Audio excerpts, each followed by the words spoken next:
নারীদের গানের সুর আর মাদলে তালে তালে ঘুরে ঘুরে লাঠি খেলে ওরা।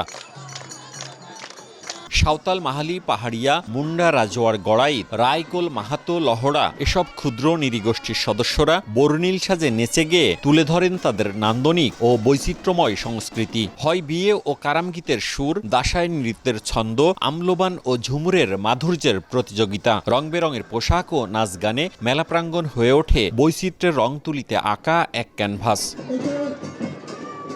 শনি, রবি ও সোমবার 3 দিন ধরে রাজশাহীর গোদাগাড়ী ঋষিকুল ইউনিয়নের কাদমা উচ্চ বিদ্যালয় মাঠে এই বৈচিত্র্যময় সাংস্কৃতিক সম্মেলন ও প্রতিযোগিতার আয়োজন করে বেসরকারি উন্নয়ন সংস্থা সিসিবিভিও। 35টি রক্ষাগোলা গ্রামের ক্ষুদ্র নৃগোষ্ঠীর সদস্যরা এই অনুষ্ঠানে শিল্প, সংস্কৃতি ও ঐতিহ্য তুলে ধরেন। তাদের ভাষ্য, হারিয়ে যাওয়া ভাষা, শিল্প, সংস্কৃতি এবং ঐতিহ্য রক্ষার উৎসব এটি। এই আয়োজন উপভোগ করেন হাজারো মানুষ। প্রত্যেকটি জনজাতি আমরা নিজেদের ভাষা, নিজেদের সংস্কৃতি তুলে ধরার সুযোগ পাচ্ছি।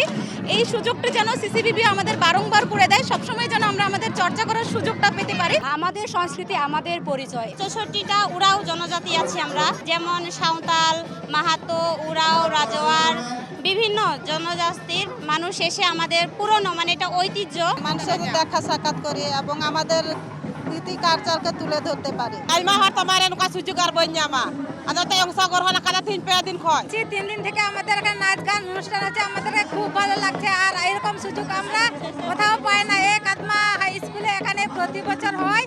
আয়োজকদের ভাষ্য, ক্ষুদ্র নৃগোষ্ঠীর হারিয়ে যাওয়া ভাষা, ঐতিহ্য, নাচ গান আর আদি বিশ্বাসের আদি রীতিগুলো প্রজন্ম থেকে প্রজন্মে টিকিয়ে রাখতে এই মিলন মেলা। বর্তমান গ্লোবালাইজেশন এবং রাষ্ট্রীয় যে নানা সংকট, সেই সংকটের মধ্যে দিয়ে তাদের যে সংস্কৃতি হারিয়ে যেতে বসেছে, এই উদ্যোগের মধ্যে দিয়ে তাদের সংস্কৃতির একটা পুনরুজ্জীবন ঘটছে বলে আমার কাছে মনে হচ্ছে। আমরা যখন 2005 সালে কর্মসূচি নিয়ে কাজ শুরু করি, তখন দেখা যাচ্ছিল যে শিশুরা এই নৃত্যগুলি জানতো না, কিন্তু এখন তারা নৃত্য, সঙ্গীত সবকিছুতে অংশগ্রহণ করছে, অর্থাৎ এটা বিকশিত হচ্ছে।